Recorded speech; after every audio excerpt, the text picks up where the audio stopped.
Buenos dias, DMS. It's Charlie. And Keegan. Hey, we're on air. Put that away. What? Oh, sorry. Haven't you heard about the new no phone rule? No, what's that? Let's go to Jack's segment to learn more about it. Hello, DMS. My name is Jack V. Recently, I interviewed Coach French about the devices ban. Let's go check it out. So, what inspired the ban on all the devices in the gym? Well, us as gym teachers got together and we were talking about how we've noticed that there's been less and less interaction in the gym with kids when they have some downtime, like before they get dressed or after class when we're in the gym. And we kind of decided it was because of the electronics. People would go immediately to their phones or to the computers, and no one was really talking or interacting, and we wanted to change that. So, how have you noticed students reacting to this rule that you've put in place? It's taken a little time for kids to remember that cell phones and computers are banned, but once they kind of got the idea and jumped on board, a lot more kids are playing, and we see a lot more kids just talking and interacting with each other, which was our main goal. So, how strictly do you plan on, and how strictly have you enforced this rule? Well, for the first 2 weeks, it was just a reminder, hey guys, no cell phones, no computers. If we see the same kid over and over with their phone out, we take them and we send them to the office, and they can get them at the end of the day. We're still kind of in that reminder phase where we're just gently reminding kids to put them away because it's a habit. I mean, it's a habit for adults as well. So we are pretty much now deciding if we see the phones out, we're taking them into the office for the day. So, how do you think students are and will benefit from this plan, or from this rule? Benefits are more FaceTime with each other and talking to each other. We live in a society where no one even looks each other in the eye anymore, and we just thought maybe we could change that a little bit. Kids talking that don't normally talk, because in the gym it's all grades mixed together, so maybe we can get a little bit more interaction, and just playing instead of being on their phones, or out there playing wall ball or knockout or volleyball, and just getting a little more activity time. Absolutely. Thank you. You're welcome. Wow. It may be just me, but I think this devices ban will benefit a lot of people in gym. This is Jack V signing off with DMS Broadcasting. Wow, phones really are a distraction. Yeah, we should be studying for tests, not playing games. Speaking of tests, I heard the map is right around the corner. Yeah, let's go find out more with Jack. Hello guys, and welcome. I'm going to be telling you about how to prep for the map test. I hope you enjoy. Hey, I'm going to be telling you how to prep for the map test. First, when you wake up, you always want to have a healthy breakfast. You can eat eggs and bacon and have orange juice, because those are all good to prep your mind before the map test. You can take samples, tests over the map test to prepare and just to like see what kind of questions would be on the map test. And make sure that you get hours, like 8 hours to like 8 to 9 hours of sleep before you go to bed. And you can look over notes that you've taken throughout the year, like for math and stuff, and just set aside a time to do all that stuff in a quiet environment. We start map testing April 22nd. See you then, DMS. That is coming up quick. We should study. But I'm still on that Fortnite grind. Hey, is Fortnite an esport? I'm not sure, but let's check in with Michael about esports.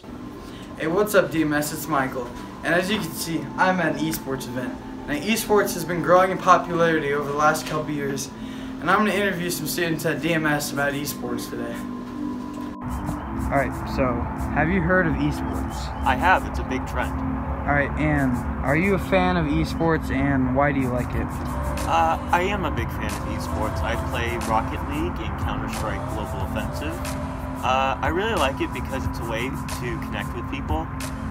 When it takes a game like Counter-Strike, which requires a lot of strategy and communication, you can really grow a friendship with someone and find a teammate to play with for any game, really.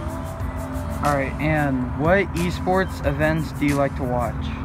I like to watch Counter-Strike, those tournaments. Those are really fun. I actually watched the Katowice World Championships for 6 hours straight on a weekend. Alright, Cool. And what normally happens in tournaments? Usually two teams that are well known, like FaZe or Cloud9, they go up against each other, and it's kind of like the World Cup. You start with group stages, and then you advance to the tournaments where it's single eliminations. So that's usually what happens. In the group stages, they have two games running at once, and then after that, the tournaments begin to just go one at a time until we go to the grand finals, where there are at least 300,000 people watching at one time. So it's kind of a major event. Alright, and would you recommend people checking out an esports event on like YouTube or Twitch? I definitely would. Even if you don't play that game, I think it would be just kind of nice to see how good people are at video games after practicing a lot. Alright, thanks. No problem.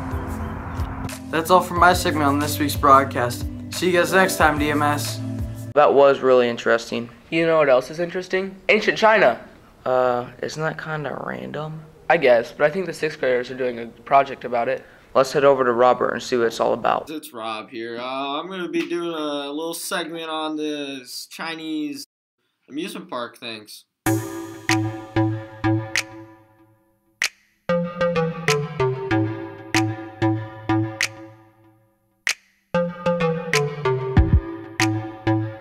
Okay, why is the reason you did this project? We did it because we were learning about ancient China in our subject, and we did this to represent what we know about ancient China and the different dynasties. So, AJ, did you like the project? Yes, it got to show how of our creativity and what we could do as for talking to each other using collaboration. Okay, what about you, Grant? Yeah, I liked it. It was fun creating the rides and the entertainment. See, I never saw that. This is Mrs. Downer, 6th grade social studies. why were you guys in the library this last week? Well, we were getting some practice on public speaking, and we were sharing out about our projects that we did for the culmination of our ancient China unit study. Why did you put them into groups for this project? Well, they're pretty big projects, and I wanted to practice at working together with others. That's always a life skill to have, and they just get information from each other and help each other out a lot. Just working in groups is a good life skill to be able to have.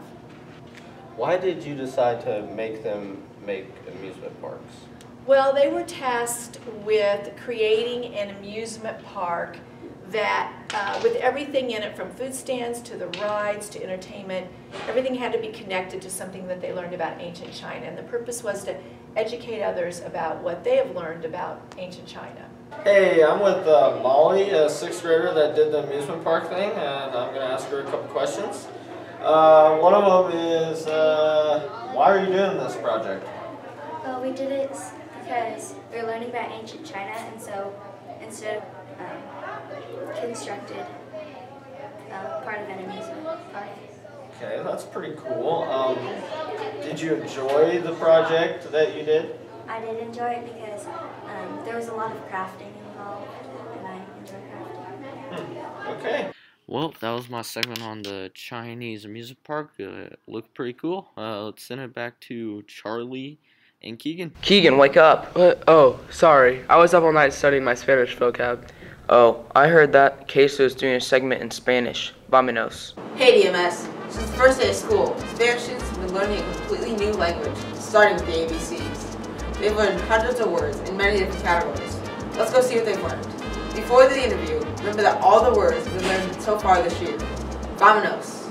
¿Qué harás estudiar en español? En español estudiamos comidas, bebidas, días de semanas y preguntas. ¿Por qué te gusta estudiar español? Yo estudio la clase de español porque es interesante. Estudio el español porque es práctico. ¿Qué hablas a los estudiantes interesante en español? Yo hablo el español importante, muy bueno para tú. Hablo es el español bueno para tú y la profesora es muy simpática. Muy bien, los estudiantes de español. This is Andrew signing off. Adios de MS. Hey Keegan, have you heard of those drinks that can keep you up all night so you won't be tired? No, I haven't. What are those? Energy drinks. I'm not sure about that, but I think that Luke could tell us more. What's up, DMS? Let's talk about energy drinks. Love them or hate them, they're kind of awful for you. With 27 grams of sugar in each can, that's almost a full daily allowance of the stuff. The UK has banned most of these energy drinks in their convenience stores. So I decided to go to Miss Manus and get the scoop on how bad they are for you. What's your name? My name is Mrs. Manus. What is your stance on energy drinks? Well, they're not good for you. They're full of sugar. They're full of stimulants. Sorry. And they can increase your heart rate. They can increase your blood pressure. They can make you anxious. The energy that they would provide is short term. So when the sugar gets out of your body, then you crash, and then you have to have another energy drink to bring you back up again, and it's just not healthy for your body. Are you aware that the UK has banned these in several of their convenience stores? I wasn't aware of that, but it doesn't surprise me. It's probably not a bad idea. How would you feel if the US did this? It'd probably be better for consumers not to have that provided for them, but or available to them.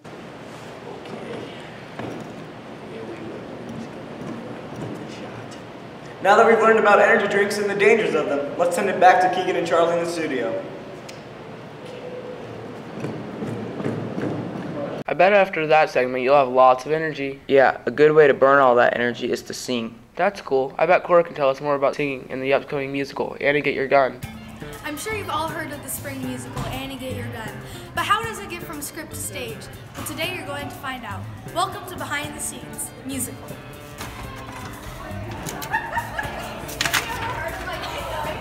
This is rehearsal. Say hi. Hi. So now I'm here with our lovely dance captain, Elizabeth, and she's going to teach us the dance break from Sun in the Morning. So, to get started, girls are on this side, guys are on the other side. I'll be the guys. Okay, I'll be the girls. So, do like everything after I do. So, girls do a step and then guys do a step. Let's get started. So, the first thing that the girls do is go 1, 2, 3, 4, 5, 6, 7, 8. So then the girls are pretty much doing the same step, except there's a little bit different of an ending. So 1, 2, 3, 4, 5, 6. Present. The girls are kind of like intertwined in line. So 1, 2, 3, 4, 5, 6, 7, 8. And then they do like a little do-si-do. So 1, 2, 3, 4, 5, 6, 7, 8.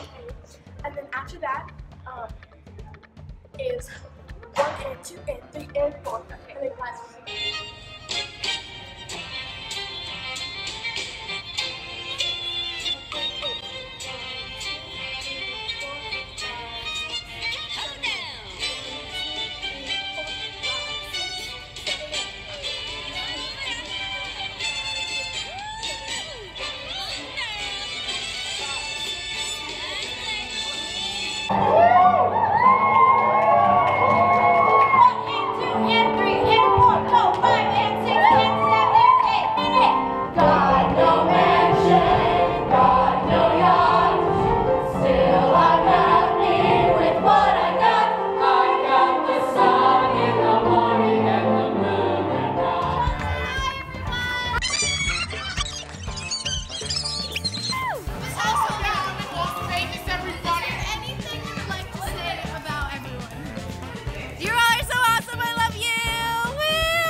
So what are you doing? I am memorizing my lines. How do you memorize lines? I just read over them a ton, and then I do that and say my lines. So this is Maya, our lovely choreographer. So how do you think rehearsal went today? Rehearsal went really well. It was long. It's a long number, but they did really good. Yay. So, good job, Now that guys. you know a bit more about the musical, we hope you come and see us on May 3rd, 4th, and 5th. And if you aren't in the musical this year, there's always next year. This is Cora Wienmeyer signing off for DMS Broadcasting. What do you call an alligator in a vest? I don't know, what? An investigator. Haha, that's a funny joke. That's not a joke, it's a pun. Sam can tell you all about them. Hey, DMS. Didn't see you there. This segment's gonna be really punny. What do you call a classy fish? Oh no. Sophisticated.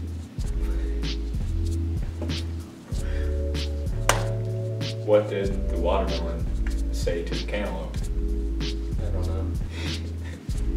You're one in a million.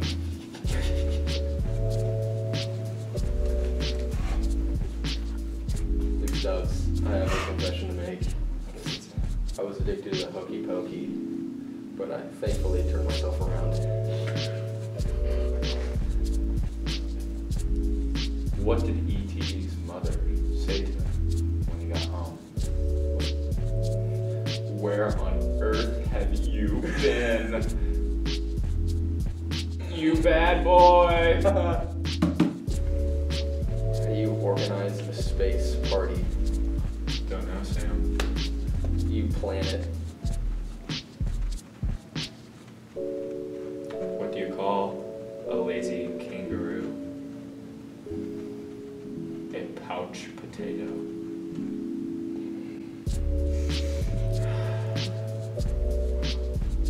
What do you call a cow without any legs? I don't know, man. Ground beef. Alright. What do you call a pig that does karate?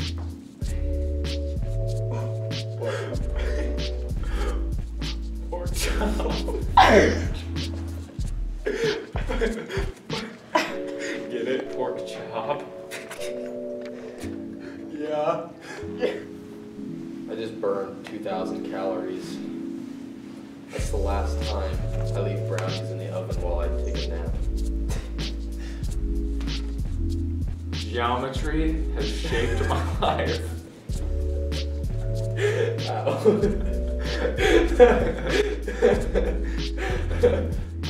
Coping mechanism. That was a good one.